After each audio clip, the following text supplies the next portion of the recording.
அஸ்ஸலாமு அலைக்கும் ரஹ்மத்துல்லாஹி வபரகாத்துஹு. அல்ஹம்துலில்லா. கடன் பிரச்சனையால குடும்பத்தை எப்படி நடத்துறது அப்படின்னு நீங்க கவலைப்பட்டுட்டு இருக்கீங்களா? அல்லது உங்களோட குடும்ப சுமையை தாங்க முடியாம நீங்க ரொம்ப பாதிக்கப்பட்டிருக்கீங்களா? அல்லது பணம் வரக்கூடிய எல்லா வழியுமே மூடப்பட்டிருக்கு அப்படின்னு நீங்க முடங்கி கிடக்கிறீங்களா? கவலையே படாதீங்க. இன்னைக்கு நான் உங்களுக்கு 7 விதமான விஷயங்களை சொல்ல போறேன்.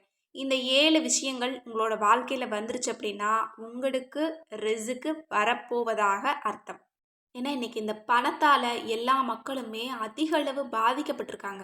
நிறைய சம்பாதிக்கிற மாதிரி தெரியுது. இன்னொரு பக்கம் அது எங்க போகுதுன்னே தெரிய மாட்டேங்குது. காரணம் பரக்கத் இல்ல. நம்மளோட ரிஸ்க்ல பரக்கத் கிடையாது தான் காரணம். அப்படிப்பட்ட அந்த பரக்கத்தை எப்படி தக்க வச்சுக்கிறது அப்படிங்கிறத பத்தி தான் இன்னைக்கு நம்ம தெளிவா பார்க்க போறோம். ஒரே ஒரு விஷயத்த மட்டும் மறக்காதீங்க. நம்மள படைச்ச ரப்பு நம்ம கூட தான் இருக்கிறான். அவன் கண்டிப்பா கொடுப்பான். அவனுக்கு குறையவே குறையாது. வானம் பூமி அனைத்துல இருக்கக்கூடிய ரிஸ்க்கும் அவனிடத்துல தான் இருக்கு. கண்டிப்பா அவன் நமக்கு கொடுக்கக்கூடிய சோதனை நமக்கு இன்னொரு பக்கம் வெற்றியா மாறப்போகுது. அதனால நம்பிக்கையோட காத்துருங்க. நீங்க உடைந்து போகக்கூடிய நிலைக்கு வந்துட்டீங்க அப்படின்னா உங்களோட வாழ்க்கையில அதிசயங்கள் நடக்க போகுது அப்படின்னு அர்த்தம். நீங்க நினைக்கிறீங்க என்னோட எல்லா கதவுமே மூடப்பட்டுருச்சு அப்படின்னு. அப்படி நினைக்காதீங்க. மாத்தி யோசிங்க. அல்லாஹ் தாலா நீங்க நினைக்காத விஷயத்துல நினைக்காத விதத்துல இருக்கக்கூடிய ஒரு கதவை உங்களுக்கு திறக்க போறான்னு அர்த்தம். இப்போ எதிர்பாராம நமக்கு ரிஸ்க்கு வரக்கூடிய அறிகுறிகள் என்ன? இந்த விஷயமெல்லாம் நம்மக்கிட்ட வந்துருச்சுன்னா நமக்கு ரிஸ்க்கு வரக்கூடியதாக அர்த்தம். நம்ம ரொம்ப சந்தோஷப்பட்டுக்கலாம். இந்த விஷயங்கள்லாம் இல்லை அப்படின்னா நம்மளுக்கு கொடுக்கப்பட்ட சோதனைகள் நீட்டிச்சுக்கிட்டு தான் போகும். நம்ம இந்த பிரச்சனையை சந்திச்சுக்கிட்டு தான் இருக்கணும். அப்போ நம்மளோட வாழ்க்கையில் பண விஷயத்தில் எந்த விதமான முன்னேற்றமோ மாற்றமோ இருக்காது. அப்போ அல்லாஹுடைய சோதனையின் பிடியிலிருந்து நம்ம வெளியேறணும் அப்படின்னா முதல்ல என்ன பண்ணணும் அப்படிங்கிறதானே நம்ம யோசிக்கணும். இதுதான் சரியான வழி, இதுதான் சரியான தேடலுக்கான தீர்வு. இப்போ அந்த தீர்வு தரக்கூடிய சில விஷயங்களை தான் நான் இன்னைக்கு சொல்ல போகிறேன். முதல் விஷயம் என்ன தெரியுமா? நம்ம எவ்வளவோ லட்சக்கணக்கில் கடன் இருக்கலாம், கோடிக்கணக்கில் கூட கடன் இருக்கலாம். சில நேரங்கள் கவலை வரும். நம்மக்கிட்ட எந்த விதமான சேமிப்பும் இருக்காது, எந்த விதமான முன்னேற்பாடும் இருக்காது. ஆனால் மனசில் ஒரு அமைதியும் நம்பிக்கையும் இருக்கும். நம்மளை படைச்சவன் நம்ம கூட தான் இருக்கிறான், நமக்கு வேற என்ன நடந்துற போது கண்டிப்பாக மாற்றம் வரும் அப்படிங்கிற ஒரு நம்பிக்கை இருக்கு பாருங்க. அல்லாஹ்வின் மீது முழு ஈமான் இருக்கு பாருங்க.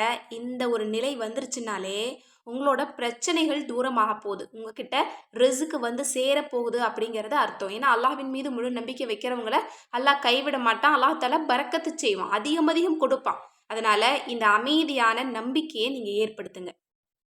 ரெண்டாவது விஷயம், இஸ்திக்ஃபார் செய்யறதுக்கு உங்களுக்கு ஆசைகள் அதிகரிக்கும். இது தானாவே தோணும் சில நேரங்கள்ல. நம்மளோட பிரச்சனைக்கு காரணம் நம்மளோட பாவம் தானோ, கண்டிப்பா நம்ம இஸ்திக்ஃபார் செஞ்சா நம்மளோட நிலைமை மாறுமோ அப்படிங்கிற ஒரு சிந்தனை வரும். கண்டிப்பா இந்த இஸ்திக்ஃபார ஆரம்பிச்சாலே உங்களோட கஷ்டங்கள் நீங்கிரும். செல்வம் உங்ககிட்ட வர்றதுக்கு தயாராயிரும். உங்களோட நிலைமை மாறும். ஏன்னா இது ஒரு விஷயம் 2 விஷயத்துக்கு இல்லை. இந்த இஸ்திக்ஃபார் பல விஷயங்களுக்கு நமக்கு செயல்படுது, பயன்படுது.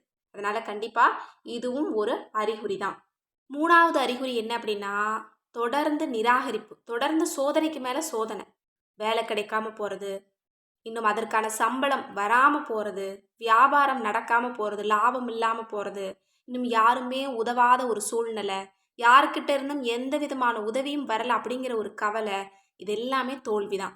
இந்த மாதிரி திரும்ப திரும்ப சோதனைகள் உங்களுக்கு வந்திருக்கு அப்படின்னா சிறிய கதவுகள் மூடி பெரிய கதவுகளை அல்லாஹ் தஆலா திறந்து வைக்க போகிறான் அப்படிங்கிறது அர்த்தம்.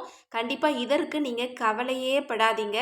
ரப்புக்கிட்ட நெருங்குங்க, அவன்கிட்ட எல்லாத்தையும் கொண்டு போய் சேருங்க. எனக்கு வேலையில் இந்த பிரச்சனை இருக்குது, வியாபாரம் இப்படி இருக்குது, யாரும் உதவ மாட்டேங்கிறாங்க அப்படிங்கிற எல்லா கோரிக்கை எல்லாத்தையும் கொண்டு போய் அல்லாஹ் இடத்துல கொட்டுங்க. கண்டிப்பாக அல்லாஹ் நேரடியாக உங்களுக்கு உதவிகளை கொடுப்பான். இதுவும் ஒரு அறிகுறி தான்.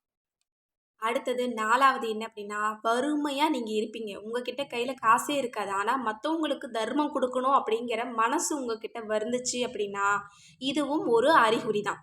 கண்டிப்பா இது ஒரு பெரிய ஈமான்ல ஒரு பகுதி அப்படின்னே சொல்லலாம். கண்டிப்பா சதக்கா உங்களோட செல்வத்த அதிகரிக்கும்.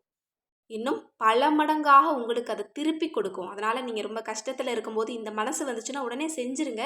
உங்களோட அந்த வறுமை நிலைய அந்த பணக்கஷ்டத்தை இது மாற்றும். அடுத்தது 5வது, சின்ன சின்ன விஷயங்களுக்கு கூட நீங்கள் அல்லாஹுவுக்கு நன்றி செலுத்த தொடங்கிடுவீங்க. சின்ன விஷயத்த கூட நீங்கள் பெருசாக பார்க்க ஆரம்பிப்பீங்க. இதில் அல்லாஹ்வினுடைய படைப்பு எந்த அளவு இருக்குது அப்படிங்கிறத வியந்து பார்க்கும்போது அல்லாஹுவுக்கு நன்றி செலுத்துறதுக்கு உங்கள் மனசு வந்துடும். அப்போ இதுவும் ஒரு ஈமான்ல ஒரு பகுதி தான். இந்த நன்றி உணர்வு உங்களுக்கு வந்துருச்சு அப்படின்னா கண்டிப்பாக அல்லாஹ் தாலா அதிகம் அதிகம் உங்களுக்கு கொடுக்க போகிறான்னு அர்த்தம். அதனால் இதையும் நீங்கள் வாழ்க்கையில் ஏற்படுத்திக்கோங்க. அடுத்தது 6வது விஷயம், அமல்களில் இனிமை வர்றது. ஒரு தொழுகையை தொழுகிறோம், ஒரு திக்ரு செய்கிறோம் அல்லது துவாவை கேட்குறோம் அப்படின்னா இதில் எல்லாம் மனசு ஒன்றி போய் செய்கிறது. முதல்ல நம்ம தொழுகும்போது தொழுவோம், ஆனால் நம்மளோட மனசு வேற எங்கேயே இருக்கும். ஆனால் மனசை ஒன்றி தொழுகிறது, மனசை ஒத்து போய் நம்ம துவா கேட்கறது, அல்லாஹ்வோட நம்ம இணைச்சிக்கிறது இருக்கு பாருங்க, அந்த நிலையும் நமக்கு வாழ்க்கையில் மாற்றங்கள் வரப்போகுது, ரிஸ்க்கு வரப்போகுது, அல்லாஹ் தஆலா பரக்கத்தை நம்ம மேலே பொழிய போகிறான்னு அர்த்தம். அடுத்தது 7வதாக அல்லாஹ்வின் மீது முழு நம்பிக்கை வைக்கிறது, ஈமான் அதிகரிக்கிறது. இந்த ஒரு விஷயம் வந்தாலே போதும். நம்ம எவ்வளோ மோசமான வாழ்க்கையை வாழ்ந்துட்டு இருந்தாலும், அது எவ்வளோ பாவமான வாழ்க்கையை வாழ்ந்துட்டு இருந்தாலும், அது அப்படியே நம்மளுக்கு புரட்டி போட்டு அல்லாஹ் விரும்பக்கூடிய நம்மளோட மனசு அல்லாஹ்வோட ஒன்றிணைக்கக்கூடிய வாழ்க்கை நமக்கு ஏற்பட்டுரும். இன்னொரு பக்கம் நம்மளோட பொருளாதாரத்தில் நல்ல முன்னேற்றம். நம்மளோட வாழ்க்கையில் யாருமே நம்மளை மதிக்க மாட்டாங்க. அது எல்லாமே மதிப்பு கூடும், கண்ணியம் கூடும், செல்வம் கூடும், அழகு கூடும், அறிவு கூடும், எல்லாமே நம்மளை தேடி வரும். இந்த ஈமான் மட்டும் வந்தாலே போதும், எல்லாமே நம்ம பின்னாடி வரும். அதனால் ஈமான் உங்களுக்கு வந்துருச்சு, அதிகரிச்சிச்சு அப்படின்னா அதை அப்படியே கொண்டு போங்க. தொழுகையில், அமல்களில், குரான் ஓதுறதுல செலவிடுங்க. இன்னும் அதிகம் அல்லாஹ்வோட பேசுங்க.